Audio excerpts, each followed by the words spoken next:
This story is titled, My Wife Said, I Will Not Fulfill Your Desires. So I showed her. I will not sustain her luxury lifestyle, and now she is begging. I never thought I'd be the guy writing one of these posts, but here I am, 32 years old, and picking up the pieces of what I thought was going to be forever. I figured maybe putting this down might help some other poor bastard avoid the hell I've been through. Fair warning, this is going to be long. I met Melissa, my wife, 32 female, during my third year of community college. I was studying construction management, working part-time at a lumberyard to pay tuition.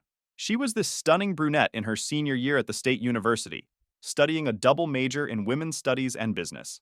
Way out of my league, but somehow she noticed me when I was delivering supplies for the new student center being built on her campus. Looking back, I should have seen the red flags from the beginning. On our first date, I took her to this family-owned Italian place. Nothing fancy, but the food was incredible. She made this comment about how quaint it was, then spent half the night talking about this exclusive rooftop restaurant downtown where important people network. But she laughed at my jokes, touched my arm when she talked, and goddamn if she wasn't the most beautiful woman who'd ever given me the time of day. We dated for 2 years before getting married. During that time, she was all about her career ambitions, how she was going to break glass ceilings and become this high-powered executive. I supported her 100%, worked overtime to help pay for her grad school applications, listened to her practice interviews. I was so fucking proud to be with someone so ambitious, so driven. After we got married at 25, things changed. Not overnight, but gradually, like water eroding rock. Her career ambitions mysteriously transformed into expensive tastes and zero effort. The first job she got after graduation was as an office manager at a small marketing firm. She quit after 3 months because her boss didn't respect her potential and expected her to do menial tasks beneath her education level. That boss asked her to make coffee for a client meeting. While I was busting my ass, working my way up from basic construction to crew leader to assistant project manager, Melissa bounced between part-time receptionist gigs that never lasted more than a few months. Always the same story. The boss was sexist, the environment was toxic, the company didn't value work-life balance. Meanwhile, I was putting in 60-plus hour weeks, coming home with aching muscles and dirt under my fingernails despite my promotion to management. We bought our first place together. Well, technically I bought it, my down payment, my mortgage, about 4 years ago. Nothing fancy, just a decent 3-bedroom in a nice neighborhood with good schools nearby. I was thinking ahead. Maybe kids someday, you know? Melissa immediately started talking about renovations, how we needed to upgrade the kitchen, because this countertop is so 2010, how the master bath needed a complete overhaul because she deserved a soaking tub. I didn't mind at first. I figured, hey, she wants to make our house a home. But then I realized she had no intention of doing any of the work herself. No, these were jobs for professionals, meaning expensive contractors, not something her husband, who literally manages construction projects for a living, could handle on weekends. By year 5 of our marriage, I'd worked my way up to managing major development projects, overseeing millions in budgets and dozens of workers. My salary had more than doubled since we got married, but instead of seeing our improved finances as an opportunity to save for the future, Melissa saw it as her personal shopping fund. A typical day went like this. I'd drag myself out of bed at 5 a.m., hit the gym for a quick workout, the only thing keeping my stress levels somewhat manageable, then be on site by 7 a.m. I'd spend the day solving problems, mediating disputes between subcontractors, dealing with permit issues, and making sure deadlines were met. By the time I got home around 7 p.m., my back would be killing me from walking the site, my head pounding from staring at blueprints, my hands still calloused despite the promotion to management. All I wanted, literally the only fucking thing I wanted, was to walk through that door to a decent meal and a wife who acted like she was happy to see me.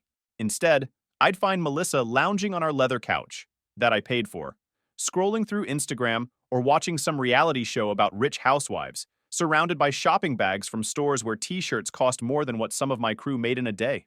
The house was always a disaster. Dishes piled up, laundry everywhere, takeout containers stacked in the trash. If I asked about dinner, I'd get, "Oh, I ordered DoorDash.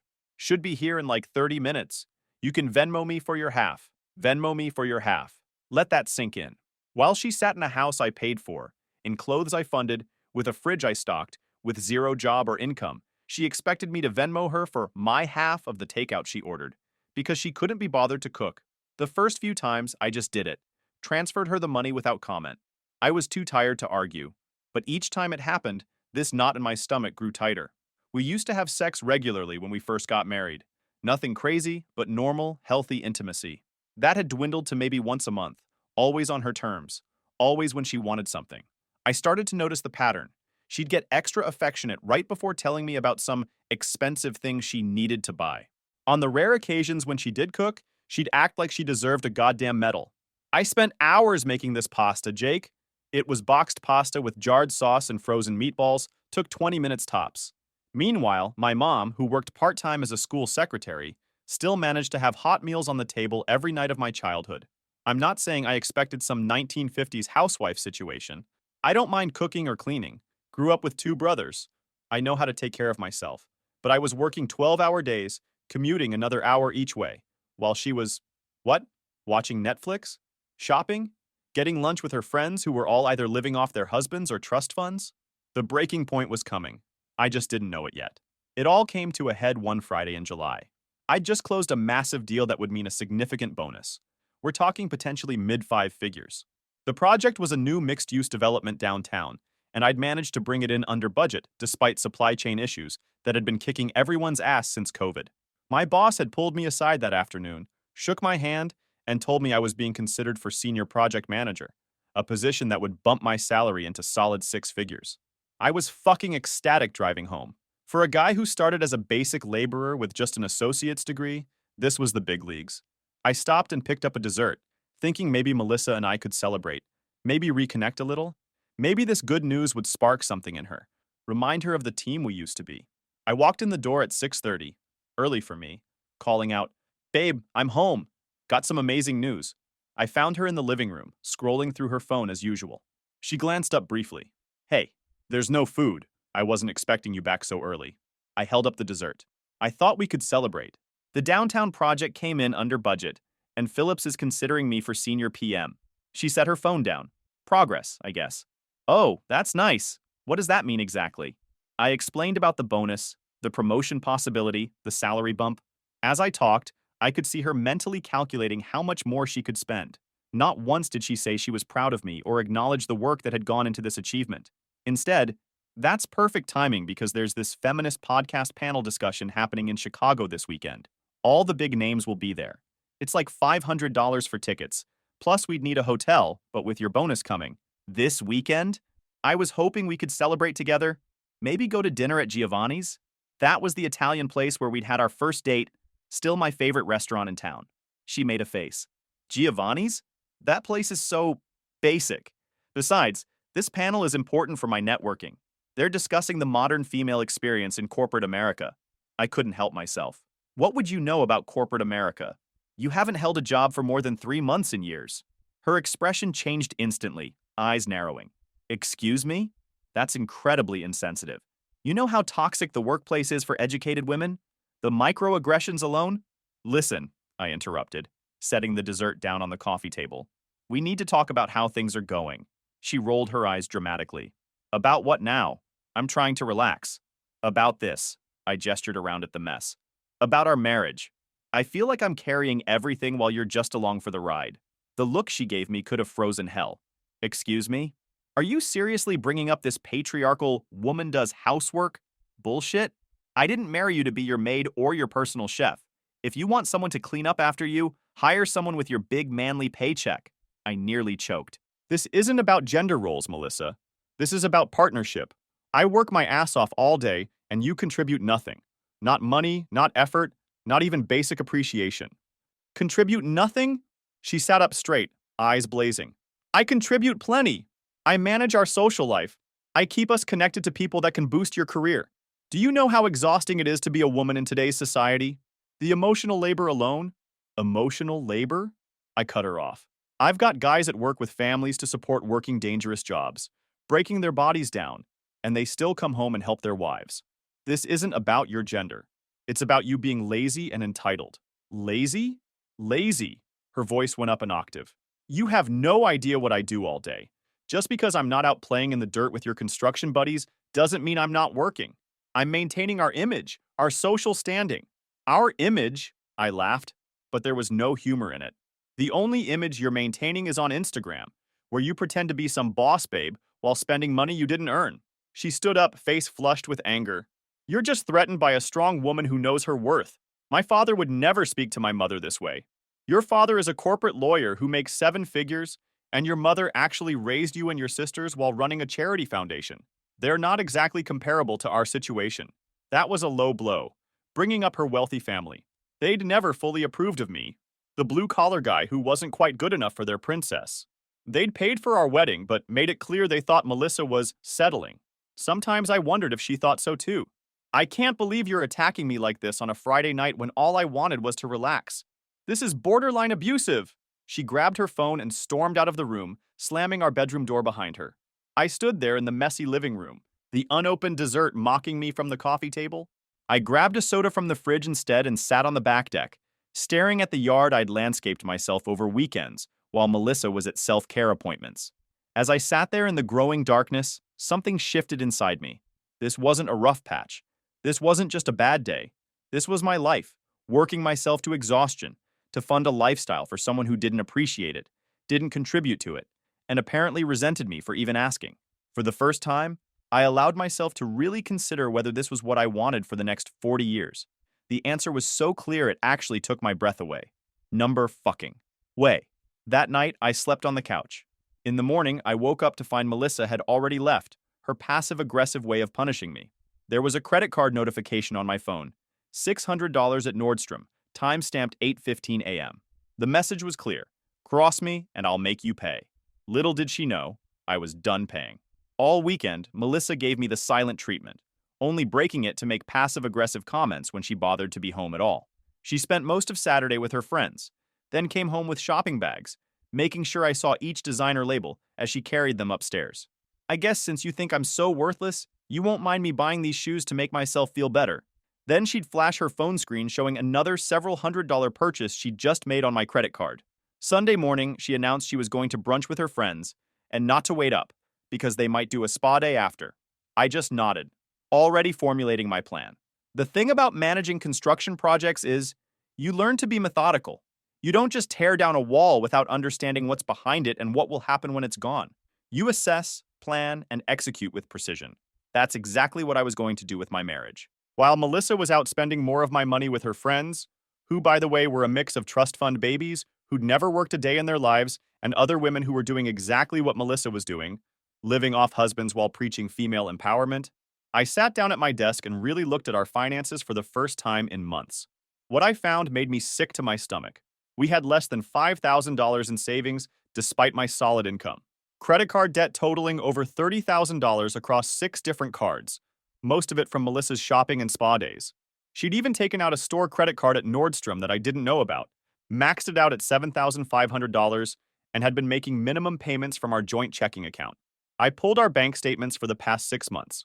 On average, Melissa was spending nearly $6,000 a month on, what? Clothes, restaurants, Uber Eats, Sephora, salon appointments, wellness treatments, whatever the fuck those were, more clothes. Meanwhile, I hadn't bought new work boots in a year despite needing them. I was still using the same worn-out gym bag I'd had since college. The fishing trip with my dad I'd been talking about for years kept getting postponed because we don't have the extra money right now, babe. That Sunday night, instead of confronting her when she came home tipsy from brunch at 7 p.m., I made my move. While she was in the bath, taking her sweet time with the expensive bath bombs I'd bought her for Christmas, I sat down with my laptop and made some financial changes. First, I moved most of our joint money into an account only I could access, leaving just enough to cover the mortgage and utilities for the next month. Then I canceled all but one of her credit cards and set a $200 weekly limit on the remaining one. Last, I set up alerts for any purchase over $50. I also checked our cell phone account and found she'd been regularly texting a number I didn't recognize, often late at night. I didn't read the messages, didn't want to at that point, but I made a mental note of the number. When she got out of her hour-long bath and checked her phone, the explosion was nuclear. "What the fuck did you do?" she screamed, storming into the living room wearing just a towel, holding up her phone, showing decline notifications. My cards aren't working. I didn't even stand up from the couch where I was watching a baseball game, just looked her dead in the eyes. I adjusted your spending limits to match your contribution to this household. Her face went through about 5 different expressions before settling on rage. You can't do that. That's financial abuse. I'll call my sister's friend who's a women's rights attorney and— Go ahead, I said, surprising myself with how calm I felt. Explain to a judge how your husband paying all the bills while you spend thousands on handbags is abuse. While you're at it, explain why you haven't held a job for more than 3 months in years. You're being a controlling asshole, she hissed. A real man wouldn't treat his wife this way. I stood up then, towering over her by nearly a foot. No, a real man wouldn't let his wife walk all over him anymore. You want to live like a princess? Start contributing like a partner. For the first time since I'd known her, Melissa was speechless. Her mouth opened and closed a few times, but nothing came out. Finally, she turned and stomped back to the bathroom, slamming the door so hard a picture fell off the wall. That night, she slept in the guest room. I slept better than I had in years. The next morning before heading to work, I left a note on the kitchen counter. I've set up a budget that actually reflects our income and expenses. Your card has a $200 weekly limit for personal spending. If you want more, get a job. If you decide to contribute to our household, either financially or by taking care of the home, we can discuss adjusting the budget. This isn't negotiable. When I got home that evening, the note was ripped to shreds on the counter and Melissa was out. She didn't come home until after I'd gone to bed. And so began the Cold War of our marriage. The next few weeks were eye-opening, to say the least. Without unlimited access to my money, Melissa's true colors really showed. She'd always preached about female independence and empowerment in her social media posts. I checked. She was still posting inspirational quotes about knowing your worth and not settling. But behind closed doors, she was having a complete meltdown over not being able to buy whatever she wanted. My friends invited me to brunch at Westfields, she complained one morning, during our first actual conversation in days. Westfields was this overpriced place downtown where they charged $30 for avocado toast. What am I supposed to tell them? That my husband is too cheap to let me go? Tell them whatever you want, I replied, packing my lunch for work, something I'd started doing to save money. Or you could get a job and pay for your own brunch. A job? She said it like I'd suggested she try eating rocks. You know how I feel about the exploitative nature of capitalism? I almost laughed in her face. This from the woman who had 13 different luxury handbags in our closet. Seems like you're fine with exploitation when it buys you nice things, just not when you have to be the one working for them. She tried everything over those weeks, crying, screaming, guilt-tripping, even attempting to seduce me one night after weeks of no physical contact. When none of it worked, she started telling people I was abusive for expecting her to live on a budget. Her feminist friends were suddenly blowing up my phone, leaving messages about toxic masculinity and how restricting her financially is controlling behavior. One even said I was intimidated by a strong woman. I almost laughed at that one. There was nothing strong about throwing a tantrum because your husband expects you to act like an adult. One night, I came home to find Melissa and 3 of her friends sitting in our living room, clearly waiting for me. An intervention of sorts. There was Amber, twice divorced and always posting about how men were trash. Rachel, who lived off her parents' money while running a barely functional wellness coaching business. And Kayla, who was actually a successful real estate agent, but had been cheating on her husband for years. A fact Melissa had told me after one too many wines, then sworn me to secrecy. Jake, Amber began as soon as I walked in, we're concerned about Melissa. She's told us how you've been financially controlling her. I set my lunchbox down on the counter, not even taking off my work boots. That's an interesting perspective. She has a right to financial independence, Rachel chimed in. What you're doing is a classic abuse tactic. I looked at each of them, then at Melissa, who was sitting there with a smug expression that clearly said she thought she had me cornered. You know what? You're right. Melissa absolutely deserves financial independence. In fact, I encourage it. She should get a job, earn her own money, and spend it however she wants. That's what independence actually means. Kayla, at least, had the decency to look uncomfortable. It's not that simple, Jake. Marriage is a partnership. Your money is joint money. Funny how it's only joint money when she's spending it, I replied. But when I'm working 60-hour weeks to earn it, it's just expected. Tell me, if I decided to quit my job tomorrow and just relax at home while Melissa supported us, would you all be here defending my right to joint money then? That shut them up, at least briefly. Melissa jumped in, voice trembling with what I now recognized as fake emotion. You're twisting things, Jake. I contribute in other ways. The emotional labor alone? What exactly is this emotional labor you keep talking about? I interrupted. Because from where I'm standing, I work all day, come home and cook my own meals, do my own laundry, and get zero emotional support from you. So please explain to me and your friends exactly what labor you're contributing. The silence was deafening. Finally, Amber stood up, grabbing her designer purse, probably paid for by alimony from husband number two. We're not going to stay here and watch you verbally abuse our friend. Come on, Melissa, you can stay with me tonight. I shrugged. Fine by me. Might want to pack a bag, though. Amber's one-bedroom condo might get cramped after a while. They all left in a huff, Melissa pausing only to grab some clothes and her essential toiletries. I locked the door behind them, and for the first time in months, enjoyed the peace and quiet of my own home. The real wake-up call came about a month into this new arrangement. I came home early from work one day. We'd had a concrete delivery canceled last minute due to a supplier issue, to find Melissa in our bedroom, digging through my side of the closet. She jumped when I walked in, looking guilty as hell. In her hand was my grandfather's watch, a vintage Omega he'd given me before he died. It wasn't worth a fortune, maybe a few thousand, but it was the only thing I had from him. "What are you doing with that?" I asked, my voice dangerously quiet. She straightened up, quickly shifting from guilt to defiance. "I was just looking at it." "Bullshit. You were trying to take it." She rolled her eyes, but her face flushed. "Fine. I was going to sell it on eBay. I needed money for my hair appointment, and you're being unreasonable with this budget? I have standards to maintain." I stared at her, genuinely stunned. This woman, who I'd loved and supported for years, was ready to sell a family heirloom so she could get highlights. "Give me the watch," I said slowly, holding out my hand. She hesitated, then handed it over with a huff. "You're being ridiculous. It's just a watch. And you're being a thief. It's not just a watch. It's the only thing I have from my grandfather. But you don't care about that, do you? You only care about yourself." "Oh, please," she scoffed. "Don't be so dramatic." That night, I moved the watch and anything else valuable to a safe deposit box at my bank. As I laid in bed in our guest room, I'd been sleeping there for weeks now, I realized this marriage was beyond saving. The woman I'd married either never existed or had been replaced by this selfish, entitled stranger. But I wasn't going to just walk away after years of being used. No, if this was ending, it would be on my terms. About 6 weeks into the new financial arrangement, the cracks in Melissa's perfect image were showing. Without her usual salon appointments, her roots were growing out. Her nails were chipped. The designer clothes were cycling through more frequently, as she couldn't buy new ones. She'd tried staying with Amber, but that had only lasted a week before she came back, muttering something about needing space from each other.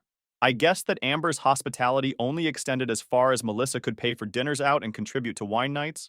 One night, I overheard her on the phone in the bathroom, thinking the shower running would cover her conversation. But our bathroom vent carried sound straight to the guest room, where I was now permanently sleeping. "It's so humiliating," Melissa whispered, clearly thinking I couldn't hear. "He's acting like I'm some gold digger. After everything I've sacrificed for this marriage." I had to bite my tongue to keep from laughing. What exactly had she sacrificed? Her career as a professional shopper? "No, I've tried talking to him," she continued. "He just doesn't get it. Being a wife is a full-time job. The emotional labor alone should be worth a salary." There was that phrase again, emotional labor. I'd Googled it after she'd first thrown it at me. Apparently, it meant the invisible work of managing households, remembering birthdays, planning social events, etc. Valid concept, sure, but Melissa didn't do any of that. I was the one who remembered her mother's birthday every year, who scheduled our furnace maintenance, who made sure we had toilet paper before we ran out. "Well, I can't exactly just leave," she was saying now, her voice lower. "My name's not on the house, and I've got nowhere to go. My parents already said they won't bail me out again after that whole credit card fiasco last year."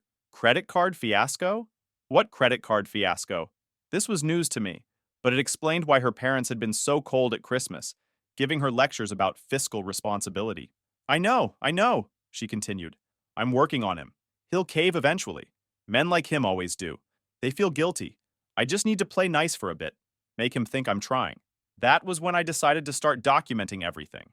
I began taking photos of the house when I left for work and when I returned, showing nothing had been done.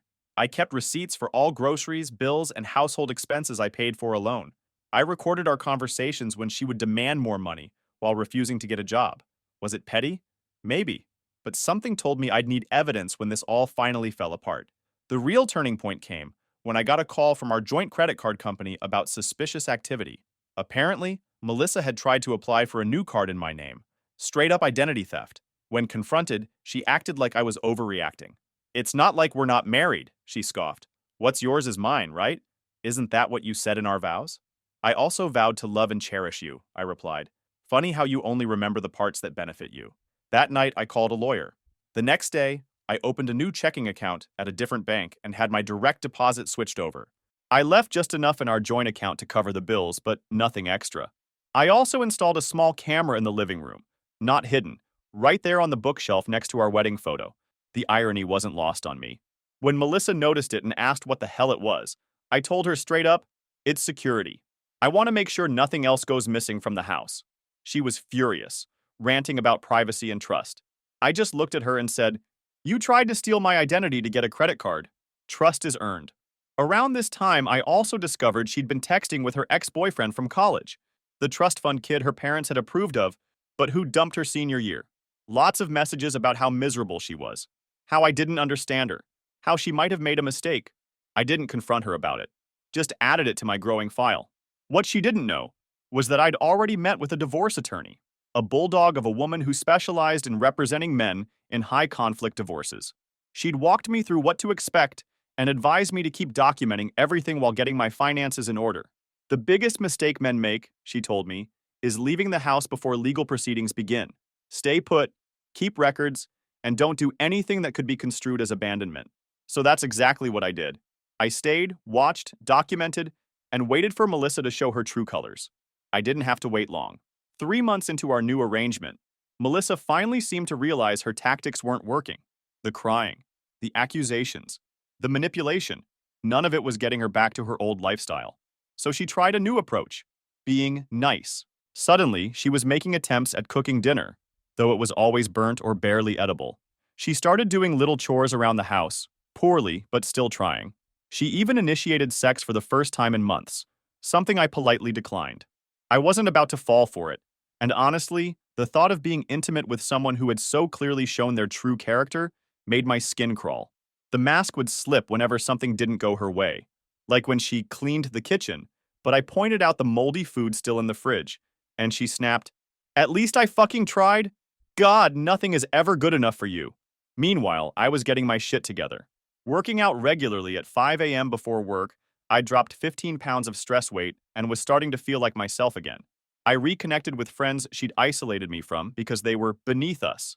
My buddies from the construction crew who she'd deemed too blue-collar. My high school friend who'd become a cop. My cousin who lived in a trailer but was the most genuine person I knew. I was also quietly moving forward with divorce preparations. My lawyer had everything she needed. Documentation of Melissa's financial irresponsibility. Evidence she'd contributed virtually nothing to our household. Proof of her attempted identity theft. Texts with her ex. In our state, while normally assets would be split 50-50, my lawyer was confident we could make a case for an uneven split given the circumstances. The house itself was only in my name. I'd bought it just before our marriage, and while we'd lived in it together, Melissa had never contributed to the mortgage. My retirement accounts had similar protection. The debt, however, would be more complicated since most of it had been accumulated during the marriage, even if it was for her spending. One evening, in what would turn out to be our final week together, Melissa approached me with what seemed like genuine remorse. Tears in her eyes, voice shaking. "Jake, I know I've been terrible," she said softly, sitting next to me on the couch where I was reviewing work emails. "You were right about everything. I've been selfish and entitled. I took advantage of your hard work and generosity. Please, can we try again? I miss us. I'll get a job. I'll be better." For a brief moment, I almost believed her. The way her voice caught, the way her eyes welled up. It was convincing. Then I noticed her phone lighting up with a notification on the coffee table. She'd left it face up, and I could clearly see a message preview from a dating app. She'd already been looking for her next meal ticket. "I miss us too," I said, deciding to play along. "Maybe we can work this out." The relief on her face was almost comical. She thought she'd won. "Really? Oh, Jake, I'm so glad. I promise things will be different." She leaned in to hug me, and I returned it half-heartedly. "We should talk about how we move forward," I said. "Maybe make some concrete plans." She nodded eagerly. "Absolutely. Whatever you want. For starters, I think you should look for a job. Something stable, with benefits if possible. Nothing's beneath you at this point. Even retail or food service could be a start." I watched her face closely. There it was. The briefest flash of disgust before she composed herself. "Of course. I've actually been looking at administrative positions. My business degree should help with that." "Great. And we should probably come up with a chore chart for the house. Split responsibilities fairly." Another flicker of irritation. "That makes sense, though you know I'm not great at cleaning. I just never learned properly." "I can teach you," I said, smiling blandly.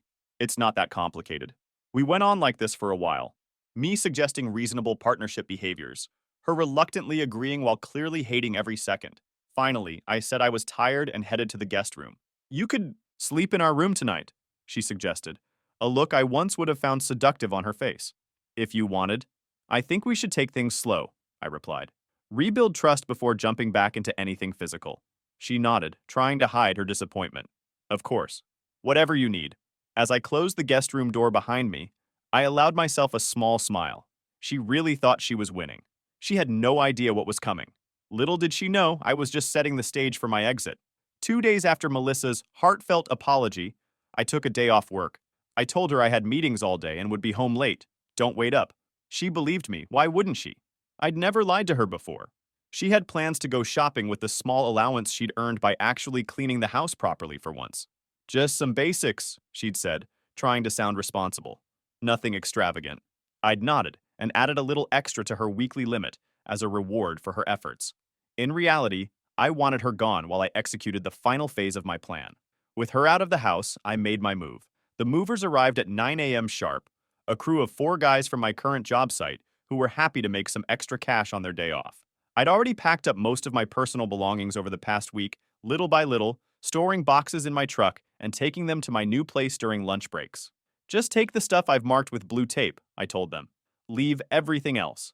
I'd been methodical about it, marking only furniture that was undeniably mine, stuff I'd bought before the marriage or inherited from family. The big TV in the living room? Heron.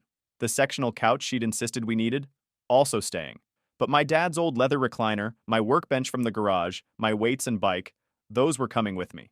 I'd already secured a new apartment closer to my job site, paid for 3 months in advance with some of the money I'd been quietly saving.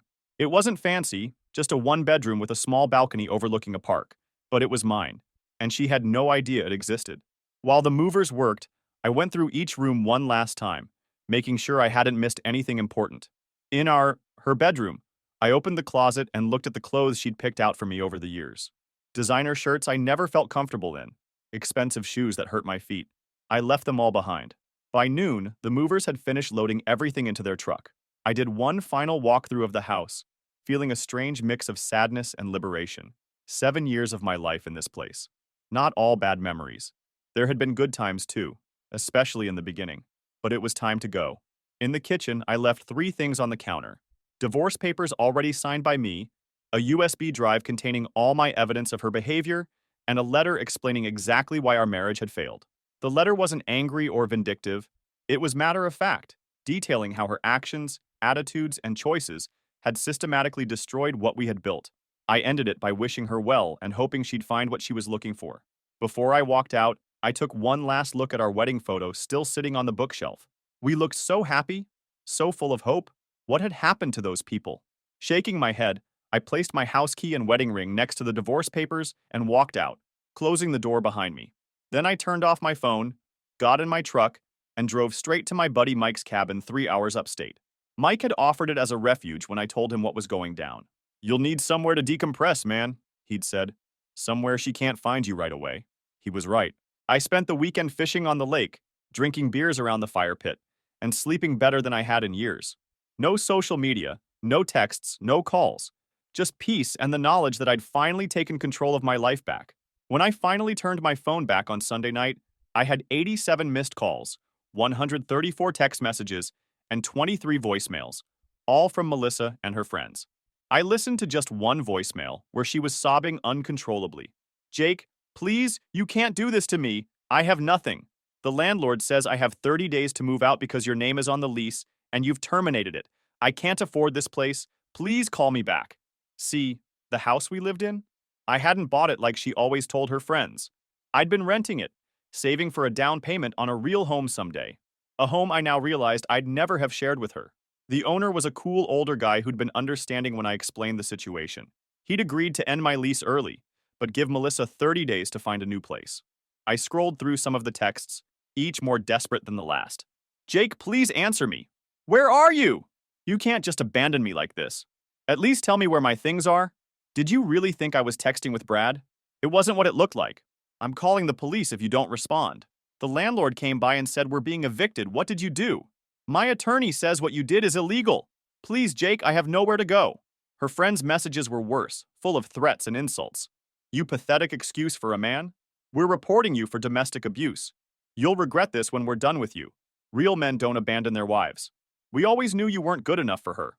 I blocked them all one by one. Then I texted my lawyer. It's done. She's found the papers. Expect her to contact you tomorrow. Over the next week, the messages from unknown numbers, her using her friends' phones after I'd blocked her, changed from desperate to threatening, then back to pleading. Her feminist friends stopped contacting me after my lawyer sent cease and desist letters. Apparently, their bravado disappeared when faced with actual legal consequences. The final message came 2 weeks after I moved out. It was different from the others. Jake, I get it now. I really messed up. You were right about everything. I've applied for 3 jobs this week. I'm staying with Amber, but she's already hinting I need to contribute to rent. I never realized how much you did for me. I took you for granted, and I'm so sorry. If you could just help me out until I get on my feet, maybe loan me enough for a security deposit on a small apartment, I'll pay you back, I promise. I've learned my lesson.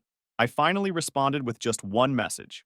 Sounds like you're finally experiencing the reality of being an independent adult. Congratulations on the personal growth. The divorce will be finalized in 60 days.